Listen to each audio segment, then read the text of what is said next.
So for the exams next week, we're gonna start at 1:30. So what I would do is to return you the quiz that you are going to do today, and then I will take attendance. I will do seating arrangements. So you need to put everything in your backpack, including your cell phone, in your backpack, and put your backpack in front of the classroom. Okay, so I would recommend everybody to do it with pencils next week, because when you make a mistake, you can change it. Or if you don't want to do it with pencil, you are free to use whiteout. You bring your whiteout and you can erase them and then change your answers if you make a mistake. Because the final exams will not be returned to students in any way. We have to keep them. Okay. If you want to review your final exams, you email me closer to the beginning of next term so that I can schedule you a day and time to sit down, review your exam in the first week of next term. So after the first week, I will submit all the exams to FIC for storage purpose. So that means I won't have your exams. Okay. So you send me an email, let me know, then I will tell you when and where to meet in the first week. So this is the cover page of your final exam. So when you get the final exam, do not open it until I ask you to. So you need to circle the day of your class and the time of your class on top of the exam.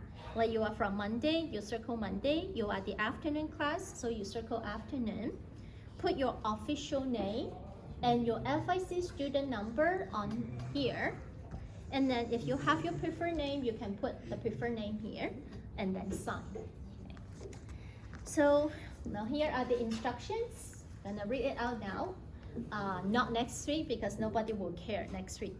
So read each question carefully and only choose one answer for the MCQs. Put your answers on the answer sheet provided on page 3, same as your midterm exam. So this time for the final exam, you have 30 MCQs that covers chapter 1 to chapter 17. And same as the midterm exam, each MCQ takes 0.5 points, totaling 15 points for the MCQ. So if you get stuck in one of the MCQs, you just pass. Don't waste your time to figure out what is the correct answer, okay, because it's worth 0.5 points only. And then do not just circle the answers on the test paper or it will not be counted. If you forget to put the answers on the table, you lose 15 points. So please remember. For the short answer questions, think about what you want to say. Your answers must fit into the space provided. While I'm doing the answer keys for myself, I turn on my laptop and I see if I need more space to write down the answers, I actually give you extra line to put down the answers. So based on how many lines are provided on your exam question, you have a good expectation as how long the answer will be. Don't write too long. All your answers must be fitted into the space provided onto the lines provided. If you write more than that, say if you see, well, please see page 2, I don't see it, I won't, okay? I would just look at the things that you put on the lines provided. Okay. Say, suppose some students, they are very smart. Suppose that I provide you 2 lines. I think that your answers will be able to fit into 2 lines. Some students really want to write a lot. What they're gonna do is to squeeze one line here, another line here, write them very tiny, and then they have another line here, another line here. In total, there are 4 lines in their answer keys. If that's what you try to do, I'm gonna look at the first 2 lines only. Okay, so don't squeeze them, because I have my standard answers here. You should just write down what you wanna say, the key things. Don't write too much. Use abbreviations like ADAS. You don't spell out aggregate supply, aggregate demand. Of course, that would take you longer space, right? So you just write down ADAS. You don't write down short run Phillips curve. You just write down SRPC. Okay. Use the arrows to show up or down, to show increases or decreases. You don't spell out decreases. increases. Okay, and make it brief. Read the questions carefully to determine which need explanations. Like, so for sure, this process will be on your answer key because I just wrote down in my own answer key. So you just write down all the steps like what I did here. You don't change it to be a paragraph. Okay, you just write down, well, because y2 greater than y star, and then next step, over time PE goes up, and then next step, firms and workers set a higher wage, and then next step, cost of production goes up, and then decrease profit, decrease AS. That's it. Okay, so don't change it into a paragraph. Too much for me to read. And no points will be given without explanations. Words that I cannot read will result in 0. I will not guess what you are trying to write. Okay, if I cannot read your handwritings, I will say it's wrong, and you get 0. There will be no true or false questions this time because you have the fill in the blank questions. I use the fill in the blank to replace the true or false questions. For the fill in the blank questions, there are 20 spaces. Each blank space worth 0.5 points. So before, I normally have between 10 to 15 blank spaces. Each blank space worth 1 point. And that's why normally the final exam average is quite low because the fill in the blank questions are the killer questions. Okay. Chances are when you read the sentence, you'll find that, wow, this term is so familiar, but you just cannot recall what it is. But after you hand in the exam, you go home, you all of a sudden remember what it is. And that's why I would recommend everybody to review the notes at least 3 times before you come on my Monday exam next week. The filling in blanks, is it like line by line or is like a paragraph?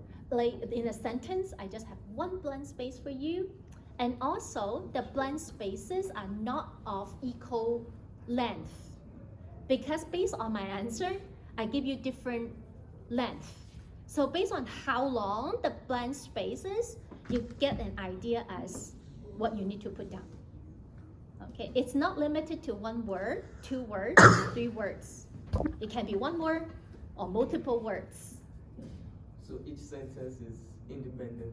Yeah, each sentence is independent to each other. Yes, you're right. Not an essay, okay? So each sentence, part A, part B, part C, they are independent to each other. Okay. For short answer questions, provide the steps and formula you use to get all numerical answers. As I said, there are calculation questions, but not a lot. But you still need to have a calculator to do these calculation questions. No points will be given for answers without showing your work. Page 2 is the only blank page that serves as your draft paper. No additional papers will be provided during the exam because there are not a lot of calculation questions. So please use it wisely and don't bring in your own paper. Regardless of whatever you write on your own paper, if I find there is a paper from you, that's considered as cheating. So don't have any papers with you. The page 2 is the only page that you can use for draft. And don't tell me see page 2. Okay, if you make a mistake, if you do it with pencil, you erase it. If you do it with pen, you can use whiteout to white them out. Okay, so I will not see page 2. And so number 7 is the one that I add in for the final exam. No questions can be asked during the exam. If you are not sure about the words, the meaning of the words, do your best guess. Words that I put down on the notes, you should know them all. Okay, you should know them. Like in the second midterm exam, I have a few students ask me what is called shirking. Shirking, it's in your notes, right? So you should know it. I was kind to put down the explanation on the whiteboard, but in the final exam, I will not explain it. For words that you don't understand, because I don't know everybody's vocabulary, chances are they are not important. Okay. So some students ask me what is called donut. It doesn't matter. You just know that the demand for donut changes, right? So it doesn't matter what it is. You know it's a commodity, it's a good, and that's it. Okay? Yeah, so these are the exam instructions. The exam takes 2.5 hours, 2 hours and a half. And based on how long it takes me to finish the exam, it takes me less than 1 hour to finish all questions. So I think my students will be able to finish all the questions between 1.5 to 2 hours. For those who are not very familiar with the materials, they may need to double my time. For those who are very familiar with my notes, who did the homework on a weekly basis, I think at most it takes them 1.5 hours to finish all questions. But you have 2.5 hours to finish the exam. Okay. And also, as I said, FIC rule says there will be no washroom breaks. So please keep this in mind. There will be no washroom breaks. If you want to go to the washroom, you need to submit the exams. Okay, so that's why don't drink too much coffee or milk or tea. Is student ID required? Is there any? Student ID is required. Thank you. I forgot to mention it in the morning class. I need to send out the email. Yes, student ID is required. I forgot about that. You need your FIC student card. Not your passport, not your driver license, not your BC license, but your SFU student card. Okay, you need that. During the exam period, for all other exams, we need to check students' ID card. I would recommend you to put it in your purse, in your backpack, in your wallet. Okay, so bring it to school every day. In case you forget about your ID cards, you will not be able to sit in the exam. Okay, so make sure that you remember to bring it. Yeah, I need to send out an email to remind my other sections. If you don't have your student ID card, make sure that you have one. You go to the front desk and ask them how you can get your student card. So on the exam, you put it on the desk. While you are doing the exams, I'm going to check your ID card. Okay, thank you for asking. I totally forgot about that. Okay. Okay, as I said, there will be 30 MCQs. There will be 20 blank spaces that worth 10 points in total. There will be 4 short answer questions. One is the ADAS model. One is the Phillips curve model. The other 2, you need to focus on chapter 11 to chapter 17, excluding chapter 13.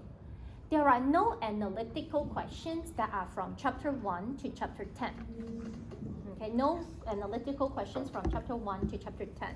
They are included in the fill in the blank and MCQs, but not for the long questions. Okay, so you focus on the last 7 chapters for the analytical part.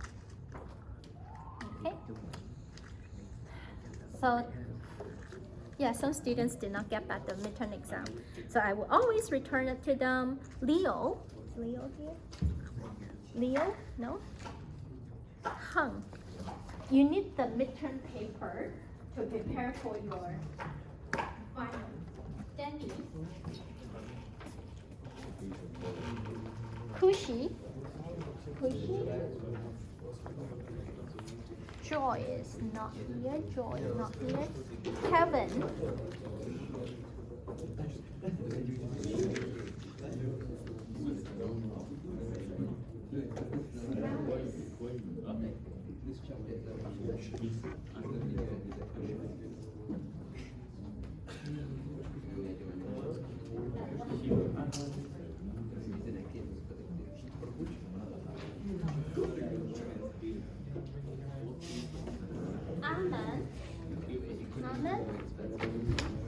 Alan not here.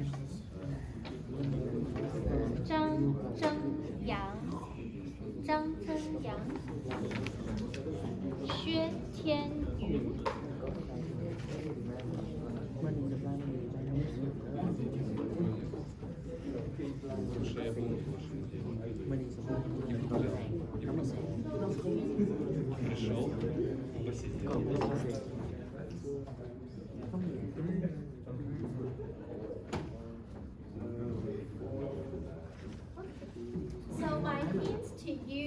that things that I already asked you in the midterm paper will not be asked again in the final. So you focus on those that I did not ask you in the last two midterm exams. Okay? So that's why you need to have the midterm paper. Take a look at what I already asked. For those who did the homework on a weekly basis, you review my notes 3 times at least, and then take a look at the homework questions that you did wrong in the first place. See whether you understand them or not. You don't redo them. For those who never did the homework that I posted on Moodle, you don't do them because you don't have that much time. You skip the homeworks, the practice questions that I posted on Moodle. You focus on the notes. Okay, so that's my suggestions for you. Notes are always the key for you to do well. Focus on the notes. Okay? So this is about anything that I want to say. No? Okay, yeah, so after you get the letter grade, normally students will have emails to me. Don't send me email during the semester break. It's your break. It's also my break. I'm not here, okay? I'm not in the country. So I will be in Mexico during the break. And I don't plan on buying any Wi-Fi. It's too expensive. So I won't check my email. If you send me email during the semester break, chances is that at the beginning, because I always get bombarded from all this